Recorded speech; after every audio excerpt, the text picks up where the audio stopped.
The tongue is a powerful weapon for humans. One of the biggest reasons behind the development of human civilization is our ability to communicate with each other and exchange knowledge. We pass down information from generation to generation. Realizing the power of words, our ancestors have taught us to control our speech. The importance of this tongue becomes more formidable in a world where people believe in the power of mantras. If indeed mantras have any supernatural power, then the tongue ensures they are delivered properly.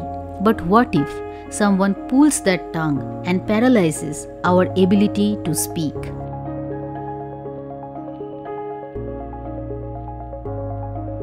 For more videos on ancient culture, history and mythology, please subscribe to Sepia Diaries. You can also follow me on Instagram. Link is in the description. Now let's get back to the topic. Tantra is a very deep spiritual and philosophical subject. I have discussed this before in other videos in my Dasa Mahavidyas series. But we common people think that Tantra is all about achieving some superhuman powers or siddhis. One of those powers is the ability to control others. And the epitome of that power is the 8th among the 10 mahavidyas, Baglamukhi. As I have already said, Tantra is an ancient system. Many ancient cultures believed in the power of mystical rituals and mantras. But what does India's oldest literary masterpiece, the Vedas, say about Tantra? Although the Rig Veda, Yajur Veda and Samveda do not talk much about tantric rituals, the Veda with which Tantra seems to have a deep connection is the Atharva Veda. This Veda is also known as the Veda of magical formulas. The hymns of the Atharva Veda are divided into 20 parts. It is the youngest of the 4 Vedas. Not only the difference in age, this Veda is different from other Vedas in many other respects. Its main subject matter or main goal is different from the other 3 Vedas. While the other 3 Vedas are mainly concerned with the praises of deities and methods of yagna, the Atharva Veda is more concerned with the daily life of people.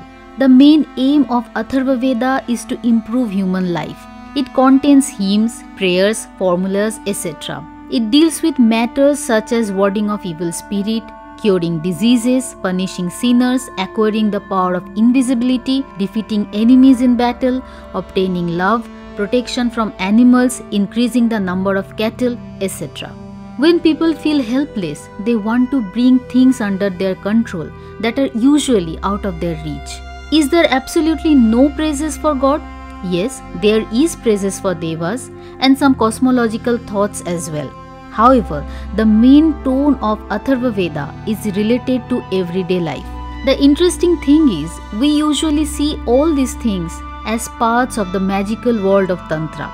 Anyway, we are discussing this as an educational topic, not to promote any kind of supernatural or esoteric practices and beliefs.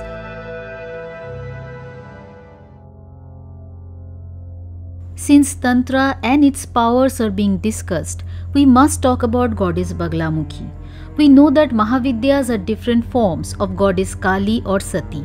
The deeper one studies these mahavidyas, the more one realizes how diverse they are. They represent the inner nature of people in different situations. It is believed that Devi Baglamukhi is the bestower of Bak Siddhi, that is, the power to speak. She is called Siddhidaini. So people worship her for the attainment of various siddhis. She increases the power of the sensory organs. Here, two legends associated with Baglamukhi need to be mentioned. According to one legend, once upon a time there was a demon named Madan who had the power to harm others with his words, for he had attained Vak Siddhi. Then the Mahadevi assumed the form of Baglamukhi and pulled out the tongue of the demon so that he could not utter a word. Many believe that the word Bagla is derived from the word Valga, which means bridle, a tool for control. The goddess takes the evil forces in control when needed. Hence, she got the name Baglamukhi. Many consider this legend to be a manifestation of Stambhan or stunning power. Goddess Baglamukhi can paralyze animals.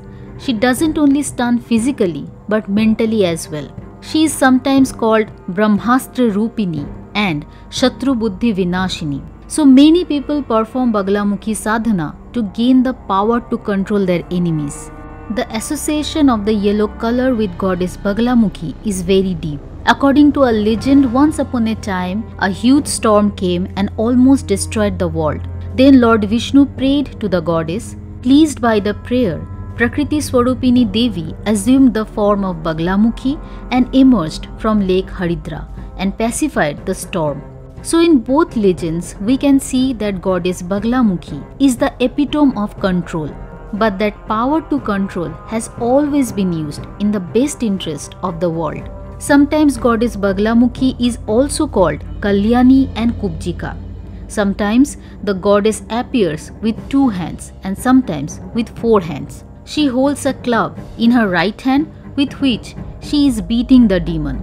In the left hand, she is holding his tongue. In this form, the goddess is applying her Stambhan Vidya. She is Pitambari. Her complexion is yellow and she wears yellow clothes and jewelries. We see the use of yellow color and turmeric everywhere in her worship. Her devotees and worshippers also wear yellow clothes. The color yellow is considered a symbol of good health in Hindu culture, as yellow is the color of turmeric, which is associated with Ayurveda. Yellow color is also associated with other sacred things like gold, grains, and the sun. So the yellow color of goddess Baglamukhi is an expression of auspiciousness. She is sometimes associated with the crane. This feature is also seen in other goddesses of the 10 mahavidyas.